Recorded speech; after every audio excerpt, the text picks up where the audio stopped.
నమస్తే రమ్మ గారు. నమస్తే జయ. ఏదైనా ఒక మంచి కథ చెప్తారా? చంద్రవదన కథ చెప్తాను.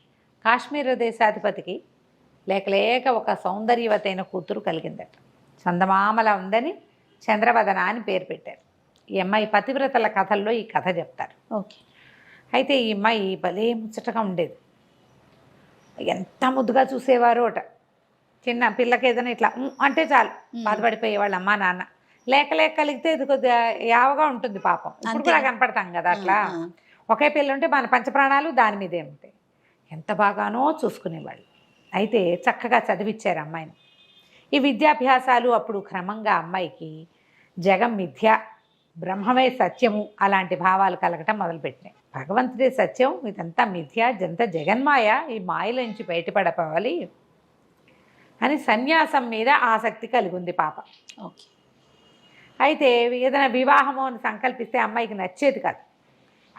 ఎందుకు వచ్చిన వివాహం, సంసారం నుంచి సన్యాసంలోకి వెళ్ళిపోతే సరిపోతుంది అలా భావించేది. ఒకసారి భృగు మహర్షి వస్తే భృగు మహర్షి వీళ్ళ దేశానికి వచ్చినప్పుడు రాజుగారు తమ సంస్థానంలో కొంతకాలం ఆ రాజ్యంలో అట్టపెట్టుకున్నారు భృగు మహర్షిని. భృగువుని విశేషంగా సేవించడానికి చంద్రవదనని నియోగించారు. మనం దూర్వాస మహాముని కుంతీదేవి సేవించిందని చెప్పుకుంటాం కదా పురాణంలో, మహాభారతంలో. అలాగే ఇక్కడ ఈ చంద్రవదన ఏం చేసింది, భృగు మహర్షిని అనుసరించి ఉండి ఆయనకు కావాల్సినవి చూసి ఆయనతో మహాత్మా జీవుడి వల్ల ఉపయోగాలు ఏమిటి అట్లా కనుక్కుంటే ఆయన మెల్లిగా అమ్మాయికి ఏం బోధించాడంటే, స్త్రీలకి వివాహమే ముఖ్యమైనది. కేవలము వివాహం చేసుకుని సంతానాన్ని కనడం కోసమే స్త్రీలు జన్మించారు. పాతివ్రత్యాన్ని పాటించటమే స్త్రీలకి చేయవలసిన పుణ్యకార్యము. భర్తగా లభించిన వాడు ఎవడైతే భర్త అతనిని అనుసరించి ఉండాలి. అప్పుడే స్త్రీలకి మోక్షం లభిస్తుంది.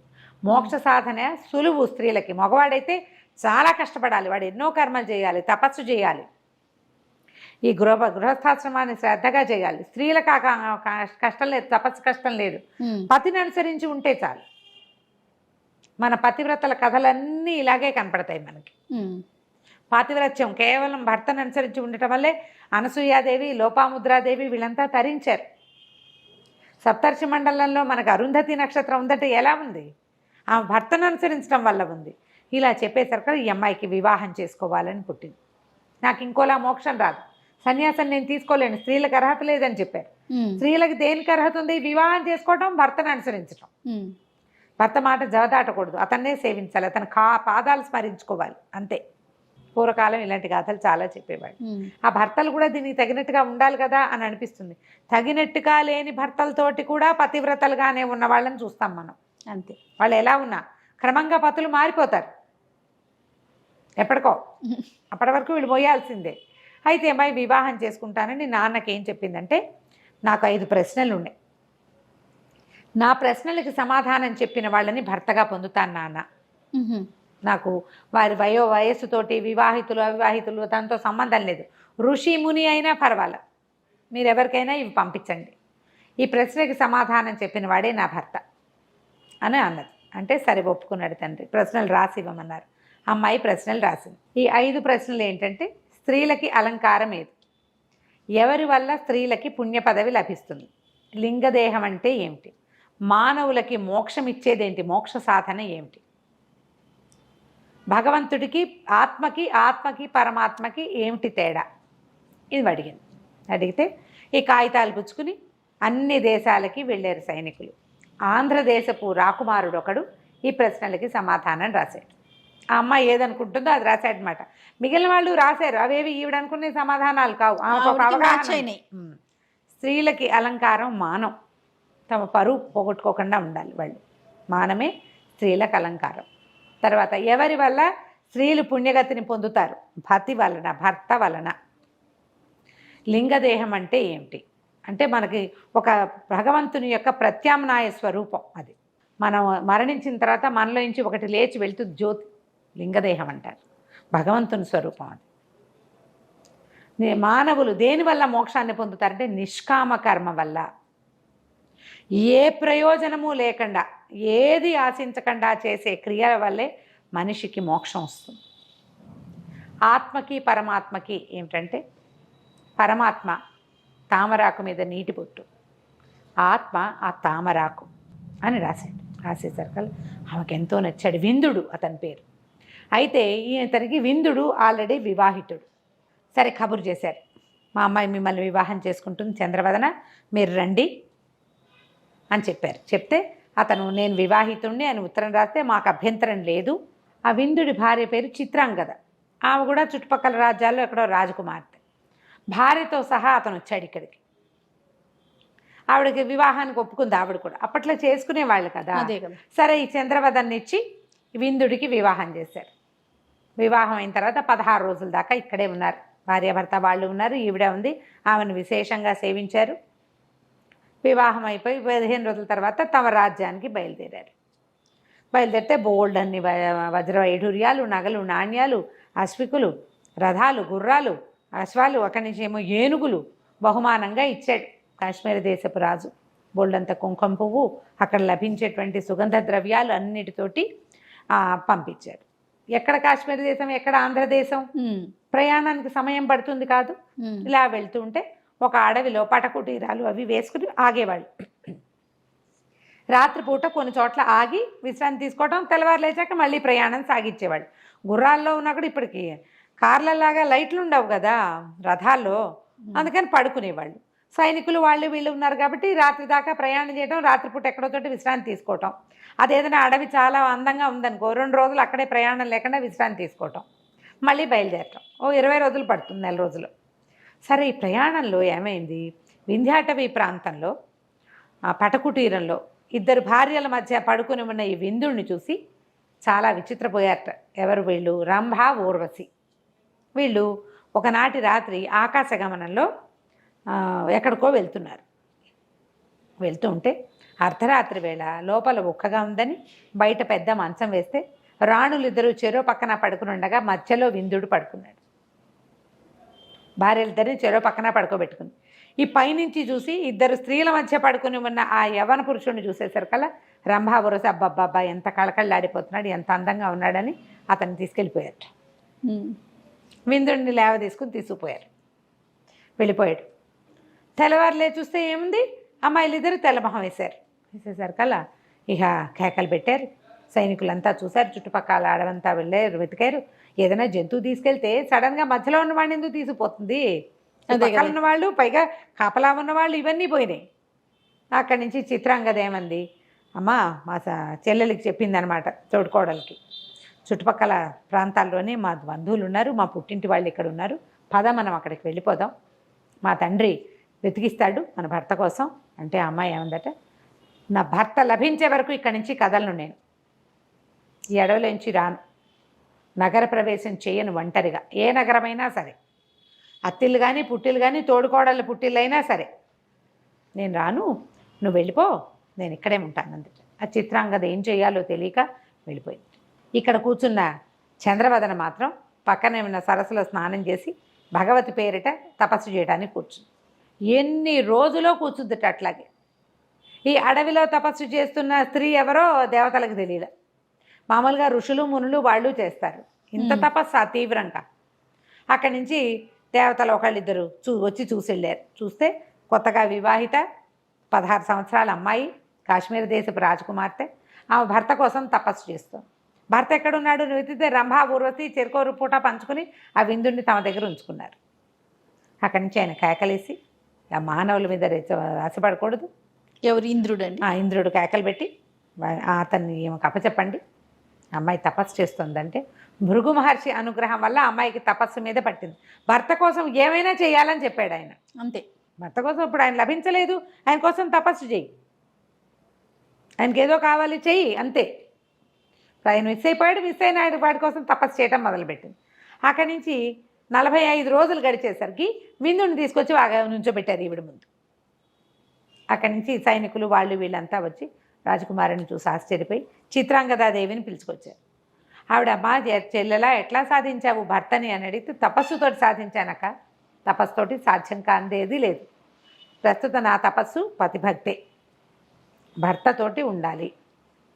ఆ చంద్రవదనని మహోగ్రంగా అందరూ మెచ్చుకున్నారట, మహా ఉపద్రవంగా. జనాలంతా ఆశ్చర్యపోయారట. తపస్సుతోటి దేవస్థా స్త్రీలు ఎత్తుకుపోయిన భర్తను సాధించుకుంది అమ్మడు, తదేక దృష్టితోటి చేస్తే ఏదైనా సాధించగలుగుతాము. ఆ తర్వాత చంద్రవదన చిత్రాంగదతో కలిసి విందుడు ఆంధ్రదేశానికి వెళ్ళి అక్కడ ప్రభువుగా ఎంతో కాలం జీవించాడట. ఆవిడకి కథ అంతా చెప్పుకునేవారు ఆ ప్రాంతంలో. కథ కంచికి మనం ఇంటికి. సూపర్ అండి, బాగుంది కదా? చాలా బాగుంది. రమ్మగారు ఒక కథ చెప్తారా? ఈ మాట నేను ఎన్నిసార్లు అంటుంటానండి. సుమారుగా ఒక 1000 పైచులకేనా, 1500-1600 ఉండొచ్చు. నాకు చెప్పినవి కాకుండా మీరు చిన్నప్పటి నుంచి ఇంట్లో పిల్లలకి కానీ లేకపోతే అక్క వాళ్ళ వాళ్ళకి వీళ్ళకి కలిపి ఎన్ని కథలు చెప్పుంటారు ఇప్పటి వరకు? చాలా కదా, వేలు కదా రమ్మగారు.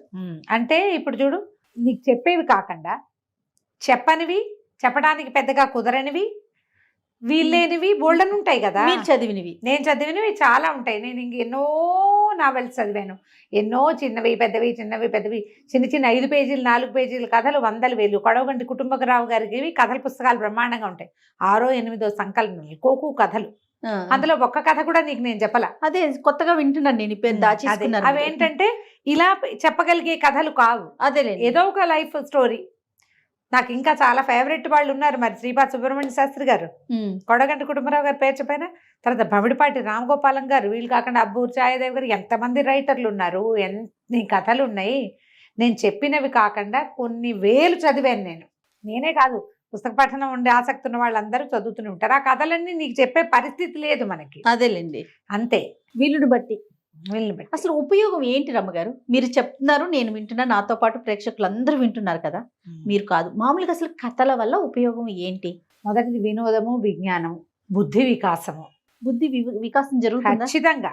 చెప్పే విధానం బట్టి ఉంటుందా? విధానం అంటే కథని మనం సందర్భానుసారంగా ఓ కథ చెప్తాం అనుకో జయ, ఆ సందర్భాన్ని బట్టి మనకి కథ అర్థమైతే ఈ సిచ్యువేషన్లో ఎట్లా యాక్ట్ చేయాలి అనేది తెలుస్తుంది. ఇప్పుడు పంచతంత్ర కథలు ఉన్నాయి, ఏ సిచ్యువేషన్లో రాజు ఎలా స్పందించాలో చెప్పబడిన కథలు అవి.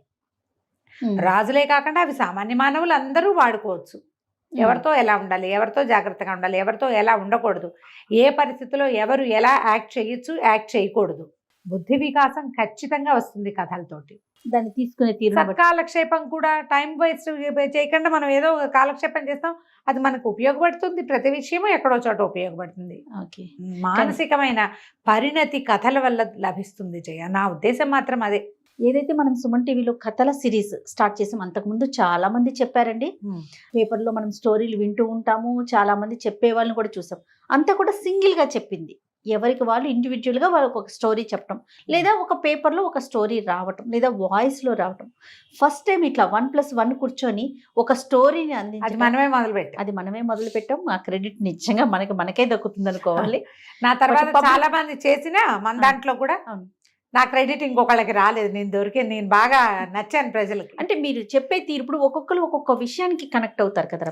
ఆ కనెక్టివిటీ అనేది మీ దగ్గర కథల రూపంలో ఉంది అంతే. అది ప్రేక్షకులు ఆదరించారు, మనం చెప్పుకుంటూ పోతున్నాం. దానికి తగిన సబ్జెక్టు మీరు గ్యాదర్ చేసుకుంటూ ఉన్నారు. అంటే చదవటం వల్ల మరి ఎంత చదవాలి, ఎంత తీసుకోవాలి, ఎంతవరకు చెప్పాలో మనం చెప్పాల్సి. మీరు స్టోరీ అనేసరికి చాలా పెద్దది ఉంటుంది కదా.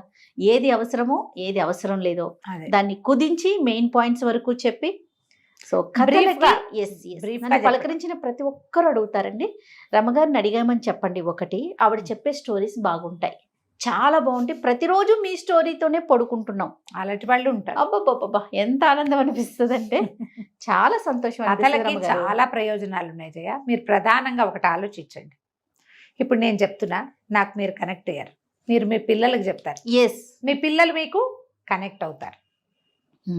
మనం కలిసి ఉండటానికి ఇది ఉపయోగిస్తుంది జయ, చాలా ఉపయోగపడుతుంది. పిల్లలు ప్రధానంగా ఏంటంటే తల్లుల కంఠం వినడానికి, ఆ సూదింగ్ దానికి అలవాటు పడతారు. దీనికి ఏదైనా ఏజ్ లిమిట్ ఉంటుందా రమ్మగారు? ఏముండదు జయ. మన వాయిస్ ని వినటానికి అంటున్నారు కదా, కంఠం వినటానికి ఎప్పటి వరకు వాళ్ళు కనెక్ట్ అయి ఉంటారు మన గొంతుతో? ఎప్పటి వరకైనా కనెక్ట్ అయి ఉంటారు జయ.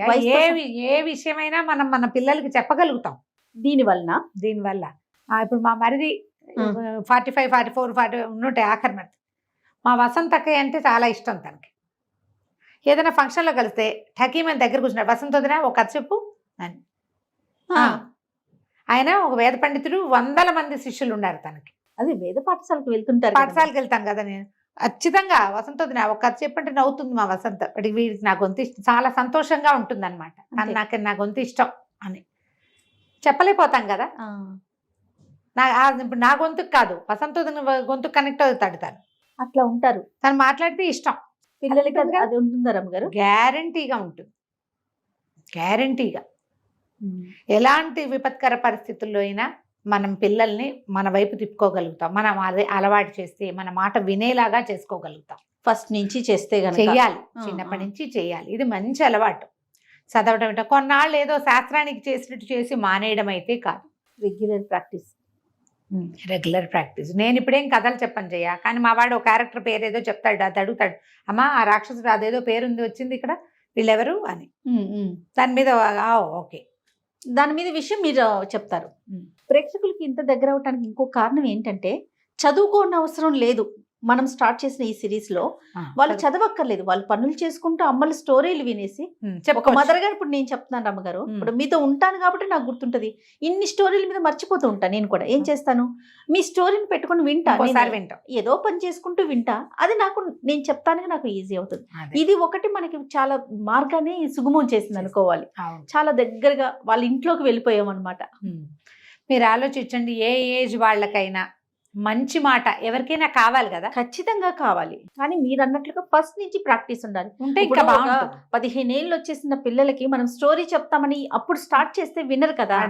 అది విండో ఇంకొంచెం ముందు నుంచి మొదలు పెట్టాలి. ఒకవేళ పిల్లలకి ఆసక్తి ఉందనుకోండి, వింటారు, చెప్పడం స్టార్ట్ చేయొచ్చు. అవును అవును, స్టార్ట్ చేయొచ్చు, మంచిదే. అది అవును. చందమామలో ఒక కథ ఉంది జయ. ఏంటి కథల ఉపయోగమా? కథల వల్ల ఉపయోగం బాగుంది కదా. వసుంధర గారు రాసిండేమోనని అనుకుంటున్నా, చాలా రోజులైంది, కానీ ఇప్పుడు ఈ సందర్భంగా ఇప్పుడు చెప్పచ్చు మనం. పూర్వం అంట ఒక ఊర్లో కృష్ణశాస్త్రి గారు, కృష్ణ శర్మ అని ఒక ఆయన ఉండేవారు. ఈయన ఏంటంటే మహాపండితుడు, చాలా విజ్ఞాన ఖని ఆయనకు ఒక కుమారుడు ఉన్నాడు, వేద శర్మ అతని పేరు. ఈ కృష్ణ శర్మ గారు ఆ పాండిత్యంతో ఆ శిష్యులు వాళ్ళు వీళ్ళు ఉండేవాళ్ళు. అందరికీ మంచి మంచి కథలు అవి చెప్పేవారు, కథా కాలక్షేపంగా ఉండేది. అయితే ఈయన కుమారుడు కూడా బాగా చదువుకున్న వేద శర్మ రాజుగారి దగ్గర ఉద్యోగం చేస్తారు, వేద పండితుడిగా, ఆస్థాన పండితుడిగా ఉన్నాడు. తండ్రి తాలూకు ఈ పద్ధతి అతనికి పెద్ద నచ్చేది కదా. సాయంకాలం అయ్యేసరికి వాకిట్లో ఎవరో జనం చేరేవాళ్ళు, అందరికీ మంచి మంచి కథలు చెప్పేవారు. ఈయన జీవన రహస్యాలు బోధిస్తూ ఉంటే, ఎందుకు నాన్న ఇట కథా కాలక్షేపం చేస్తావు, ఎందుకు ఇది, నీ విజ్ఞానాన్ని వృధా చేసుకుంటున్నావు, నువ్వు విజ్ఞానం వృధా అయిపోతుంది అనేవాడు. అయితే ఈయన కథల వల్ల చాలా ప్రయోజనాలు ఉన్నాయిరా, నీకు తెలీదు, సందర్భానుసారం ఎప్పుడో నీకు అర్థమవుతుందని వారు. అయితే ఒకసారి ఏమైంది, రాజుగారి పని మీద ఈయన ఇంకా మయూర దేశమో ఏదో మయూర ద్వీపం, ఒక ద్వీపాంతరవాసానికి వెళ్ళవలసి వచ్చింది. వెళ్తున్నాడు ఆయన. వెళ్తుంటే వేద శర్మతో పాటు కృష్ణ శర్మ గారు కూడా వెళ్ళేసరికల్లా సరే రాజుగారు వాళ్ళు వీళ్ళు చాలామంది చేరారు. మరి అక్కడ ఆగిపోవాల్సి వచ్చింది. వీళ్ళు అయిపోతే రాజుగారు ఆతిథ్యం ఇచ్చారు. రాజుగారి విదూషకుడు కూడా వీళ్ళ ప్రాంతం వాడే అక్కడికి వెళ్ళి స్థిరపడిపోయాడు ఆ మయూర ద్వీపంలో. అయితే ఏమైంది, వీళ్ళేమో శాకాహారులు, మధ్య మాంసాదుల జోలికి వెళ్ళే వాళ్ళు కాదు. అక్కడ అలా అలవాట్లున్న ప్రాంతం అనమాట అది. సరే అందరు భోజనాలకి వాటికి కూర్చుంటే ఈ విదూషకుడు వేళాకోళంగా ఒక 1 డజన్ మద్యాల పేర్లు చెప్పి, పిట్లలో ఏదిపుచ్చుకుంటారండి తమరు అన్నాడు. అనేసరికల్లా ఈయన వేద శర్మ, ఈయనకి ఏం అలవాటు ఉంది, ఇది వెళ్ళిపోయి నాకు అవేమిటో తెలియదండి అంటే అందరూ నవ్వారు. అయితే రాజుగారు లాంటి పెద్ద మనుషులు నవ్వలేదు, కానీ మిగిలిన వాళ్ళంతా నవ్వారు. అయితే ఈ కృష్ణ శర్మ గారు చెప్పారట, తండ్రి ఉన్నాడు కదా, ఇలాంటిది ఒక కథ ఉంది. పూర్వం ఒక రాజహంస ఒకటి ఒక అడవిలో ఉన్న కొంగల చెరువు దగ్గర ఆగింది. కొంగలు రాజహంసకి ఆతిథ్యం ఇచ్చాయి. ఈ ఆతిథ్యం ఏంటంటే, బాగున్నావా, ఏ ఊరండి మీది కనుక్కున్న తర్వాత, ఏమైనా తింటారా, నత్తలు తింటావా, పీతలు తింటావా, ఎండ్రకాయలు తింటావా, చిన్న పొన్న చేపలు ఉన్నాయి అవి తింటావా అని కొంగలన్నీ అడిగినాయి.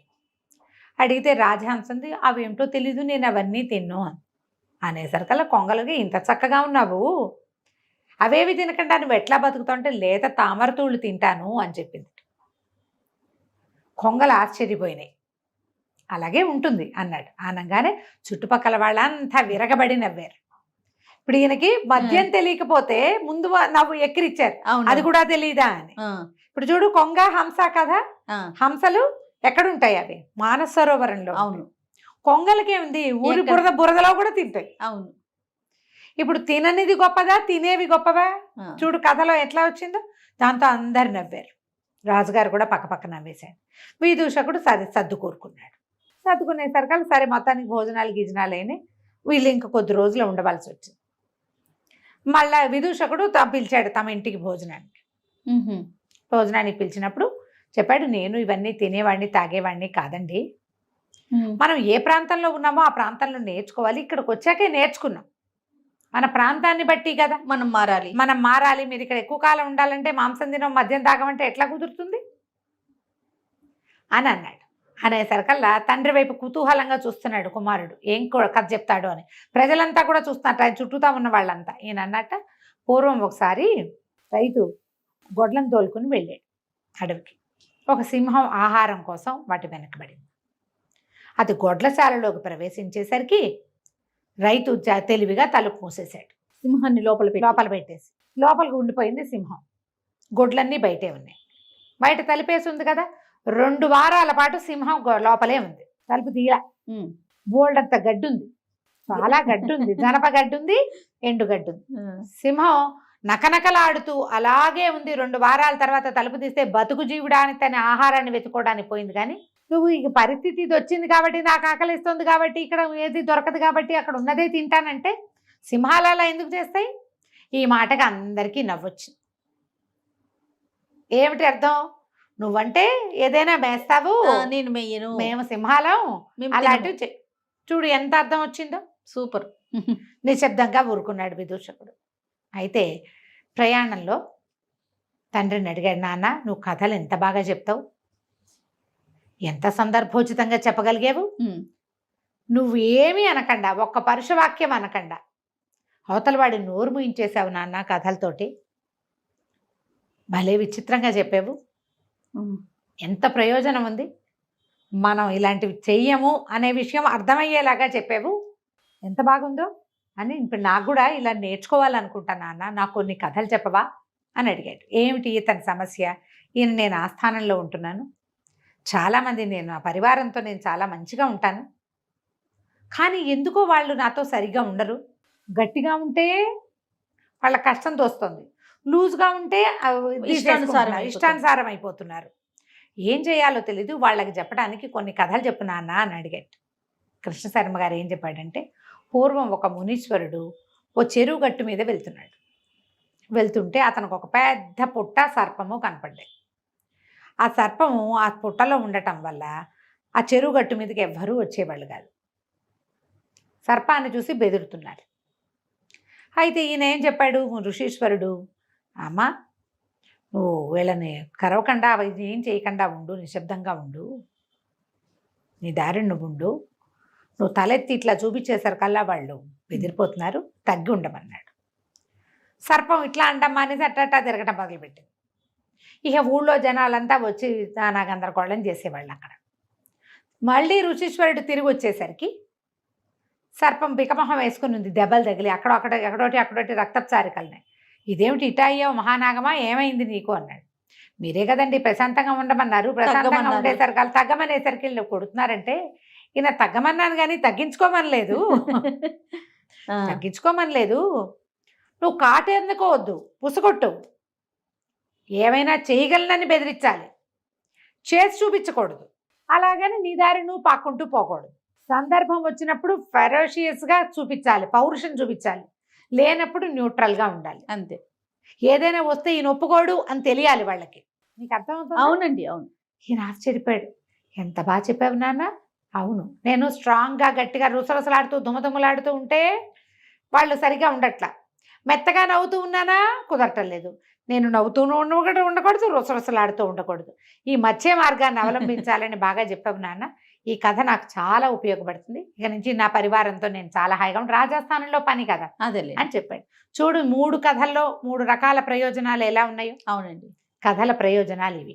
చాలా చాలా మంచిగా, అంటే ఆలోచింప చేసే విధంగా ఏదైనా ఆలోచించాల్సిందే.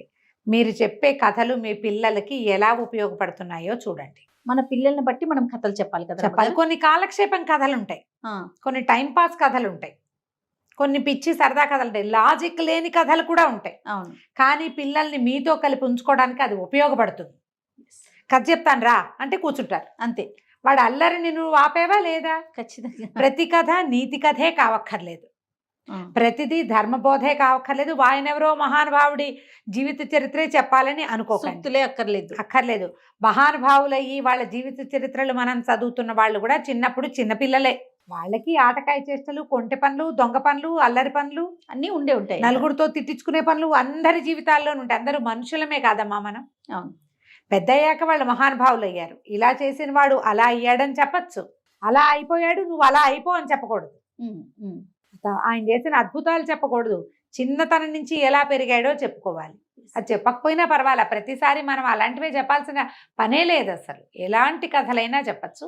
కథ అంటూ చెప్పడం అలవాటు చేసుకోండి, మీకు చాలా ఉపయోగపడుతుంది. ఖచ్చితంగా రమ్మగారు. నమస్తే. నమస్తే. ఏదైనా చందమామ కథ చెప్పండి రమ్మగారు. 70s, 80s వచ్చి ఉంటుంది. మంచి కథ ఒకటి చదివాను, బాగుంటుంది కథ. ఒక ఊళ్ళో ఓ రామనాథం గారిని ఒక ఆయన ఉండేవారు, భార్య భర్త. ఓకే. అయితే రామనాథం గారికి ఏవో పాట పాడుకుంటూ ఉండేవాడు, సంగీతం మీద ఆసక్తి. వాళ్ళ ఆవిడ చెవులు మూసుకునేది, ఇష్టం లేకనా? ఏం పాట ఎంతసేపు అలా పెదాలు పాడతావు అనేది, నువ్వు నీ పాట అనేది. చుట్టుపక్కల వాళ్ళు కూడా ఏం పెద్ద ఆసక్తిగా చూపించేవాళ్ళు కాదు. కానీ ఆయన పాడుకుంటూ ఉంటే ఒక ఆత్మానందంగా ఉండేది. ఒకళ్ళకు ఉంటుంది కదా, ఏదో ఒకటి పాడేవాడు. ఆయన నువ్వు పనులు మానేసి పాట పాడుతున్నావు అనేది, లేకపోతే నీ పాట వినలేక వస్తున్నావు అనేది. అయినా కూడా పాపం ఆయన సోలు డెడ్ కాలేదన్నమాట, పాడుకుంటూనే ఉండేవాడు. అయితే ఏమైందట, ఆయన పాటని పెద్దగా పరిగణనలోకి తీసుకోగలిగే పాటగా ఎప్పుడూ లేదు ఆయన జీవితంలో. చుట్టుపక్కల వాళ్ళు అలాగే లలాయి పదాలు పాడతాడు అలా అనేవాళ్ళు. అయితే ఏమైందట, ఒకనాడు వాళ్ళ ఆవిడేదో పక్క ఊరికి వెళ్తే ఈయన సాయంకాలం ఏదో కొంచెం అన్నం వండుకున్నాడు, ఆవు అని ఏదో పాట పాడుకుంటున్నాడు. దారిన ఒక 3 పెద్దవాళ్ళు వెళ్తున్నారు. ఈ వెళ్ళేవాళ్ళు చీకటి పడిపోయింది, తలుపు కొట్టారు. బాబు, ఏదో వ్యాహ్యాలకని బయలుదేరాము, చీకటి పడిపోయింది, పక్క ఊరు వెళ్దాం అనుకున్నాము, ఈ రాత్రికి మీ ఇంట్లో ఆశ్రయం ఇస్తారా అంటే, అయ్యో దానికేం బాబు, రండి పడుకుందరు కానీ రండి అన్నాడు. ఏమైనా తిన్నారా అంటే ఏమీ తినలేదన్నారు.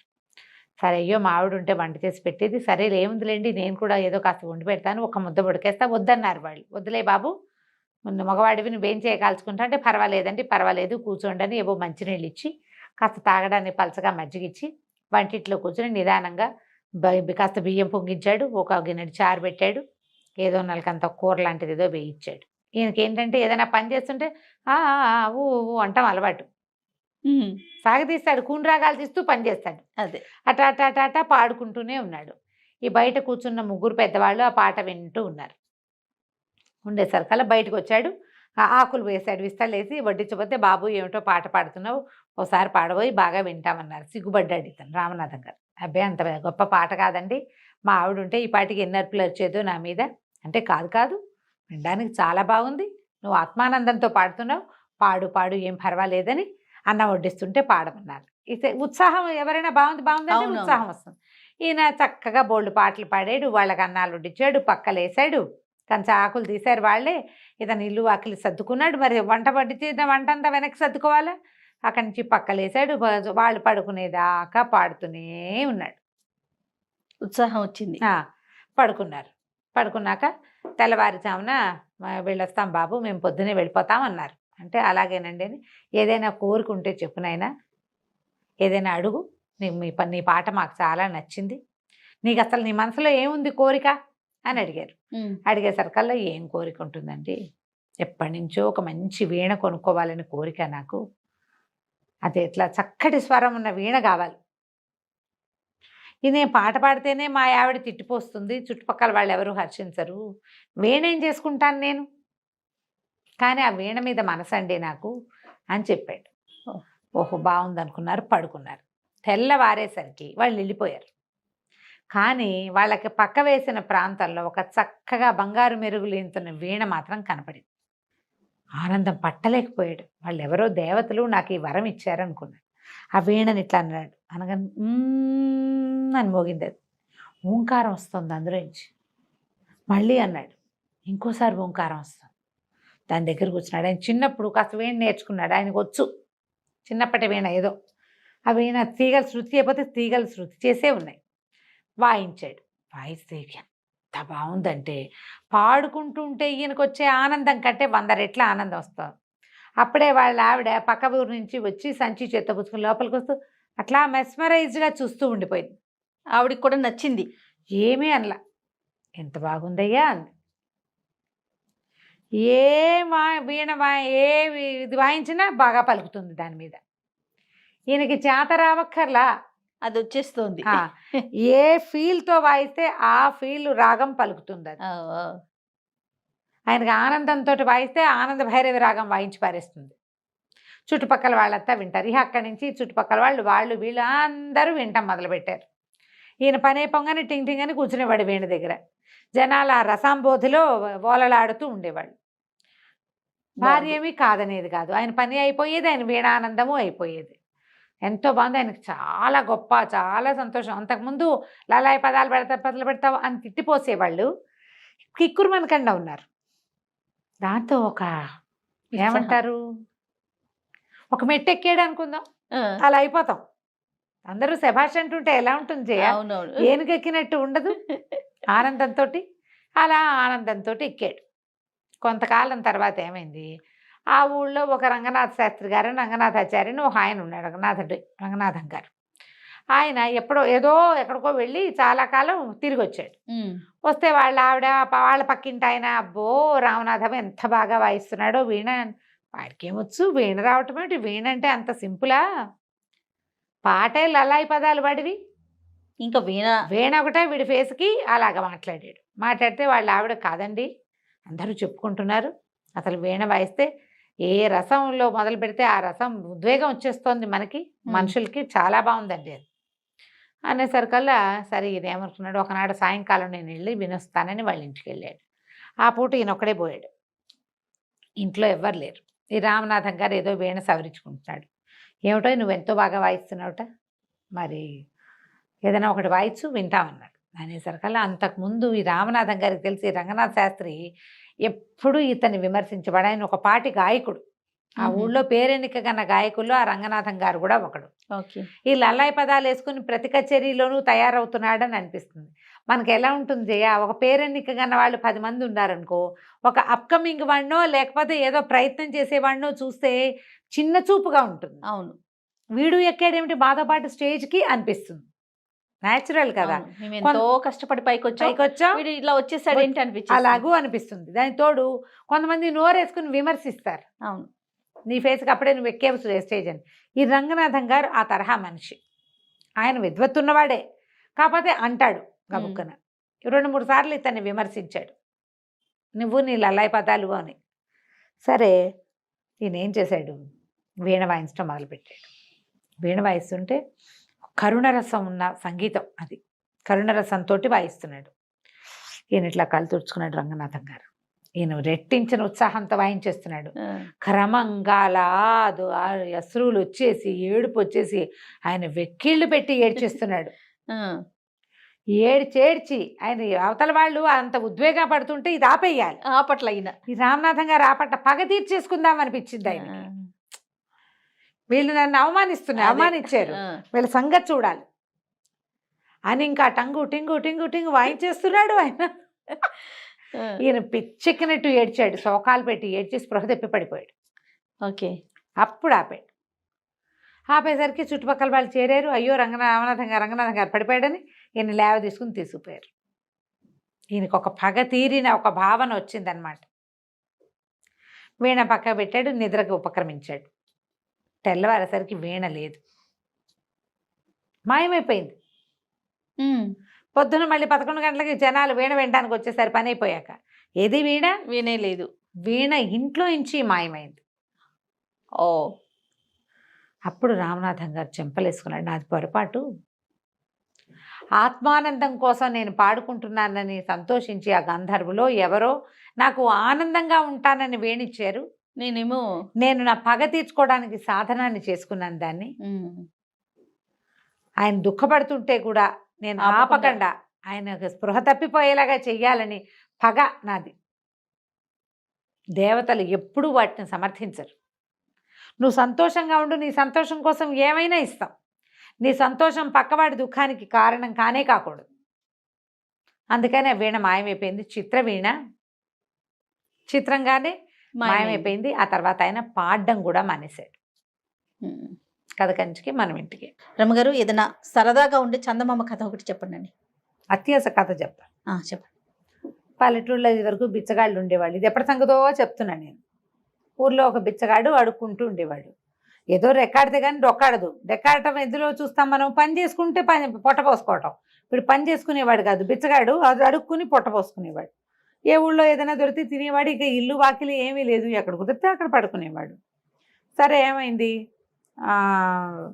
ఒక ఊర్లో ఏదో అడుక్కున్నాడు, తిన్నాడు.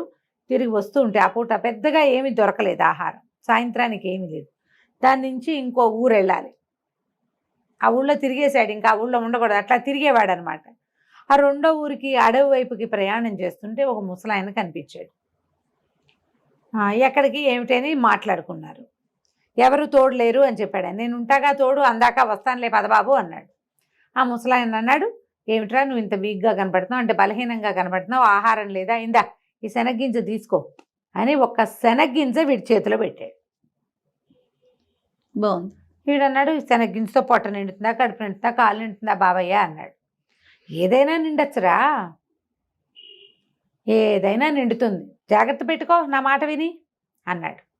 అనేసరికి వీడేం చేశాడు, ఏదో ముసలాడు అంత శ్రద్ధగా ఒక్క గింజ చేతిలో పెడితే పచ్చటిది, అదేంటి నల్ల శనగింజ కంటే మన కాబూలి శనగలు ఉంటాయి కదా, పెద్ద గింజ అనమాట. ఆ గింజని దట్టిలో దోపుకున్నాడు. దోపుకుని ఊరు దాటాడు, అడవి దాటాడు. దాటేసరికల్లా కొంచెం చీకటి పడి 7 గంటల వేళ ఇంకో పల్లెటూరులోకి చేరాడు. ఓ వాకిట్లో ఒక ఆయన ఎవరో అరుగు మీద కూర్చొని పదాలు పాడుకుంటున్నాడు. కనబడ్డాడు. ఎవరు ఏమిటి అని కేకేశాడు. అడుకునేవాడిని బాబయ్య అన్నాడు. అనేసరికల్లా ఏ ఊర్రా అని అడిగాడు ఆయన. అదేదో ఊరండి అన్నాడు. పాపం మన ఊరువాడు కాదు, ఈ ఊళ్ళో వాడికి తిండి తిప్పలు ఎట్లా కానీ, దారా ఏమైనా తిందు కానీ అని కేకేశాడు. కేకేసి అన్నం పెట్టించాడు. బాగుంది. పెట్టించేవాళ్ళమ్మ అప్పట్లో, పాత రోజుల్లో. నాకు కూడా తెలిసి నా చిన్నప్పుడు. అవునా?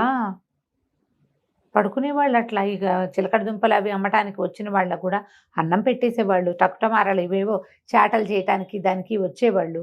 ఎవరో ఒకళ్ళు, 2కి 3కి కూడా, లేదా వాళ్ళ అమ్మ అన్నం వండుకుంటాం, కూర ఏంటంటే 3కి 4కి కూర, అంత ఆవకాయ, ఇంత మజ్జిగ పోసేవాళ్ళు. మా ఇంట్లో నుంచి కూడా బాగా వెళ్ళేవి చేయ అట్లా. తినేసి వెళ్ళిపోతారు. ఇంకా తినేసి ఇక పడుకుంటారు, తెల్లారేకి వెళ్తారు. రాత్రి పడుకోవటం కూడా, పడుకోవటం వాకిళ్లలో. అదే వాకిళ్లలో నేను పడుకోవటమే. కానీ ఇప్పుడు అసలు పడుకోవటం 3 రోజులు మన ఊళ్ళో అందరిగా పౌడర్ డబ్బాని చాట తయారు చేసేవాళ్ళు వాళ్ళు. తెలుసా నీకు? నీకు అసలు తెలీదు. ఈ పౌడర్ టిన్నులు, తర్వాత ఏమో ఈ కిరసనాయిల డబ్బాలు, వాటిని చాటలుగాను జల్లెళ్ళుగాను చేయటానికి కమ్మరం పనిచేసి కొంచెం కాల్చి చేయటం, తర్వాత సాగొట్టి సుత్తితో కొట్టి చేయటానికి చాలా మంది వచ్చేవాళ్ళు. వస్తే వాళ్ళకి ఏముంది, అన్నం వండుకునే వాళ్ళ బియ్యం కూడా వీళ్ళే ఇచ్చేవాళ్ళు. ఇలా వాళ్ళే ఎవరో ఒకళ్ళు. అదేలేండి. ఎవరింట్లో ఎక్కువ పని ఉంటే వాళ్ళు ఇచ్చేవాళ్ళు. ఊళ్ళో వాళ్ళందరూ వచ్చి అక్కడ చేయించుకునేవాళ్ళు. కత్తులు సానాలు చేయటానికి కూడా మనుషులు వచ్చేవాళ్ళు. ఇట్లా వీళ్ళు పని చేసుకునేవాళ్ళు. బిచ్చగాళ్ళకు కూడా అట్లాగే అన్నం పెట్టేవాళ్ళు. వీళ్ళు పని చేసుకుని 10 రూపాయలు సంపాదించుకుని వెళ్ళేవాళ్ళు. అన్నానికి ఇక్కడ ఉన్న ఊళ్ళో ఉన్న వాళ్ళ మీదే ఆసరా పడేవాళ్ళు. మా ఇంట్లో అలా ఇచ్చేవాళ్ళు. నాకు బాగా గుర్తు. పల్లెటూర్లమ్మా, అది నా ఘనత కాదు, ఇది ఊళ్ళలో ప్రతి వాళ్ళకి తెలుస్తాయి ఇవి. పల్లెటూరు జీవితాలు 50 ఏళ్ల క్రితం జీవితాలు తెలిసిన వాళ్ళకి అందరికీ తెలిసిన వ్యవహారమే. ఇలా ఎవరైనా బాబయ్య రాత్రిపూట అన్నం దొరకలేదంటే ఎవరో ఒకళ్ళు ఏముంది రేపొద్దుటికి ఉంచుకున్న అన్నం పడేసేవాళ్ళు, ఈ పూటకి అన్నం పెట్టేసేవాళ్ళు. అన్నం తింటే ఆ బయట ఎక్కడో గావంచా పరుచుకుని పడుకునేవాళ్ళు. పడుకోరా అన్నారు. అనేసరికల్లా సరే వాళ్ళ అరుగు మీద పడుకున్నాడు. పడుకునేటప్పుడు ఏం చేశాడు, ఈ నడుముకు ఒక దట్టి లాంటి తలక ఒకటి ఉంది కదా, అది మడత పెట్టింది. అయితే వాళ్ళు చాప ఇచ్చారు, చింకి చాప కింద ఆ తలగుడ్డ కింద శనగ్గింజని పెట్టు పడుకున్నాడు. ఏమనుకున్నాడు, ఈ శనగ్గింజ ఏదో మహత్యం ఉంది దీనికి, లేకపోతే ఎవరైనా మనకి అడిగితే అన్నం పెడతారు, పిలిచి అన్నం పెట్టేవాళ్ళు ఉన్నారా? దారా తిందుగానని పిలిచాడు, ఊరా మజ్జిగ వేసి అన్నం పెట్టారు, నిన్నటిదో మొన్నటిదో ఒక స్వీట్ ముక్క కూడా వేశారు. హాయిగా ఎక్కడ చెట్టు కింద పడుకోకుండా అరుగు మీద పురుగు పుట్రా లేకుండా హాయిగా పడుకొని ఇచ్చారు. మహామహత్తు కలిగింది ఆ శనగ్గింజ. గుర్తించాడు అని అనుకున్నాడు. ఇంతలో ఏమైంది, తెల్లవారేసరికల్లా ఇంకా ఇళ్లలో వాళ్ళు తిరగల, కోళ్ళు తిరుగుతాయి. తెల్లారేసరికల్లా కోళ్ళు తిరగటం మొదలు పెడతాయి. పొద్దున్నే అవతల ఆవిడ ఇంటి ఆవిడ లేచి పెరటి తలుపు తీసి ఉంటుంది. ఇంకా వీధి వాకిళ్ళవి తీల. ఈ గొడ్లకు పాలు తీయటాలు కోడి బుట్ట తీయటాలు అవి చేస్తారు కదా, బుట్ట ఓపెన్ చేస్తే అవి తిరుగుతుంటాయి. ఆ తిరుగుతున్న కోళ్ళలో ఒక కోడి, ఓ పూల కోడి తక్కువ తక్కువ అవి ఇవి ఏరుకుని తింటూ వీడి గుడ్డ ఇట్లా తలగుడ్డ ఇట్లా తీయగానే ఆ కింద కనపడిన శనగ గింజలను లటక్కని తినేసింది. ఓహో. లబో దిబోమన్నాడు, మీ కోడి దొంగ మొహంది నా గింజ తినేసింది, అది మహత్తు కలిగిన గింజ, ఆయన ఎవరో మహానుభావుడు ఇచ్చాడు అని కేకలు పెట్టి గోల్ చేశాడు. ఇంట ఆయన అన్నాడు, ఏం చేతుండ్రా, పోని ఒక సేరు శనగలిస్తాను తీసుకో అంటే, కాదండి నాకు ఆ మహిమ గల శనగ గింజే కావాలి, ఆ గింజ వల్లే నాకు రాత్రి అన్నం పుట్టింది, నేనేదో ఒక సంచిలో పడేసిన అన్నం తినేవాడిని, ఆకేసుకుని అన్నం తిన్నా రాత్రి దానివల్లే, కాబట్టి నాకు కుదరదన్నాడు. అనేసరికి ఆయన విసుగుబుట్టి, ఏ కోడిరా నీ శనగింజ తినది అని అడిగి, ఆ తెల్లపోలు కూడా దాన్ని తీసిపోన్నాడు. వాళ్ళ ఇంట్లో బోళ్ళు కోళ్ళు ఉన్నాయి. ఈయన కోడిని వెంబడి పెట్టుకుని వెళ్ళాడు. కోడిని వెంబడి పెట్టుకున్నాడు. ఆ పూట వాళ్ళు వెళ్ళేటప్పుడు కాస్త చద్దన్నం ఏదో పెట్టారు, అది తినేశాడు. మరి అన్నం కూడా లభించింది. కోడి ఒకటి లభించింది ఎక్స్ట్రా, గింజ వల్ల కోడి వచ్చింది, బాగుంది. కోడిని మోసుకుంటూ పోయాడు, చంకలో పెట్టుకున్నాడు. దానికి కొంచెం మనం అలవాటు అవ్వాలి కదా, మధ్యలో ఎక్కడో పడుకున్నప్పుడు దాని కాలుకో తాడు కట్టి ఓ సన్నది గావంచాని పేని సన్నగా వచ్చే ముఖ చించి పేని తాడు కట్టి తన దగ్గరే ఉంచుకున్నాడు. సాయంత్రానికి ఇంకో ఊరు చేరాడు. ఈ ఊర్లో చాలా పెద్ద కమత ఉన్న ఒకళ్ళ వాకిట్లో కూర్చున్నాడు.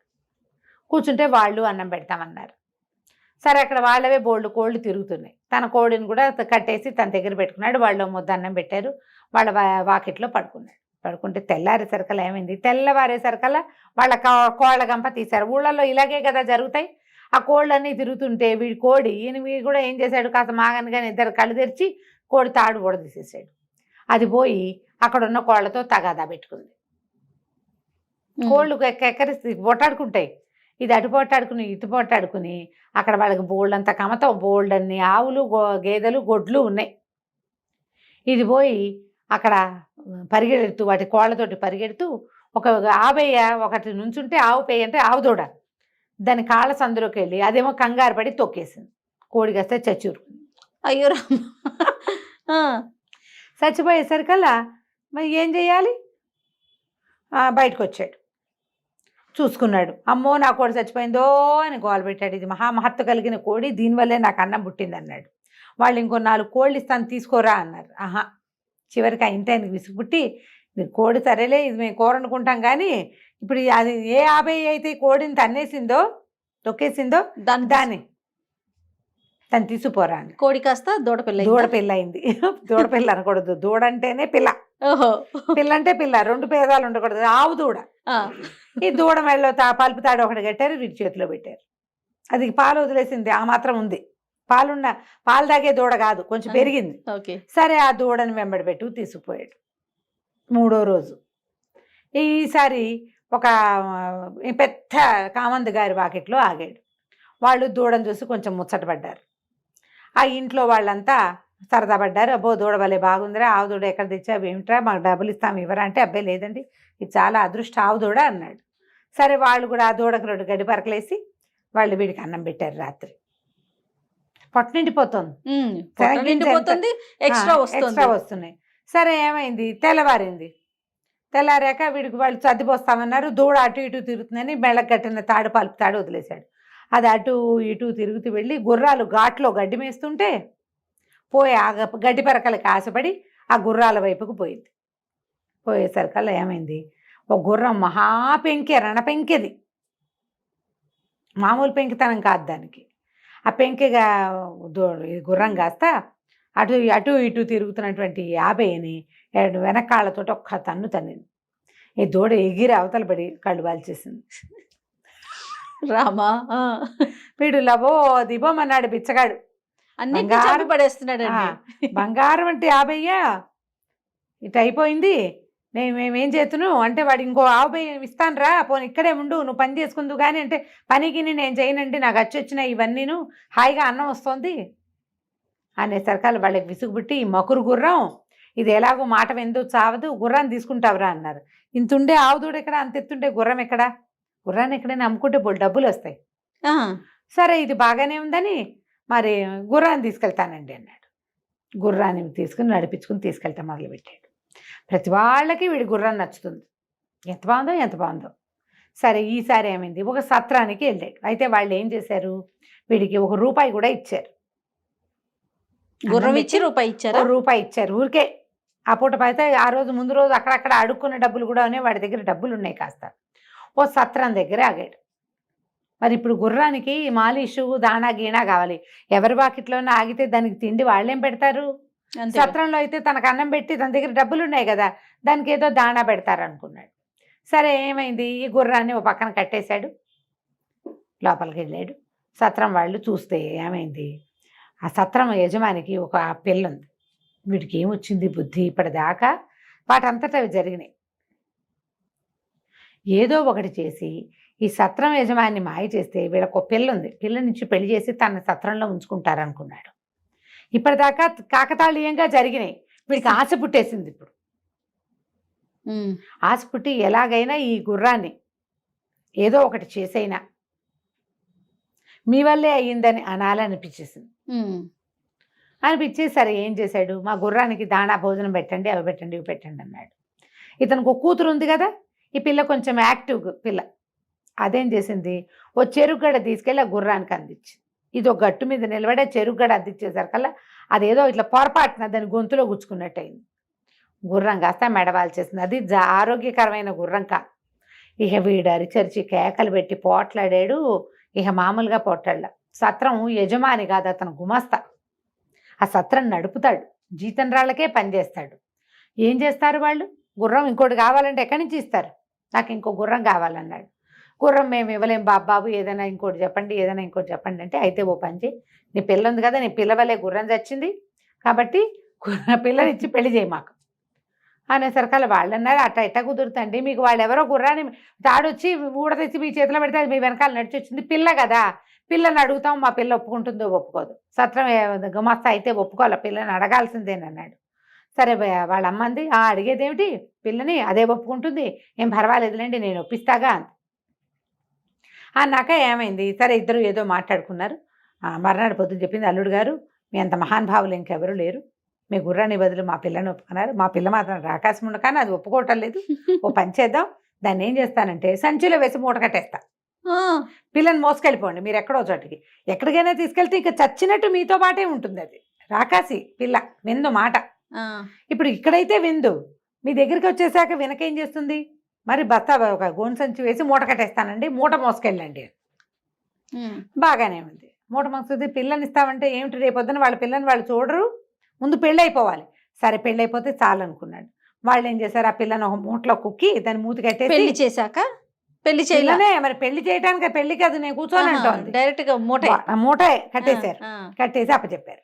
ఆ మూటను మోసుకురాలేక చచ్చాడు వీడు. ఆ లోపల ఉన్న వాళ్ళు ఎగిరి గంతులేస్తుంటే ఎట్ట తీసుకొస్తాడు, అదే కదా, ఎటా కొట్టా తీసుకొచ్చి ఒక అడవిలోకి చేరాడు.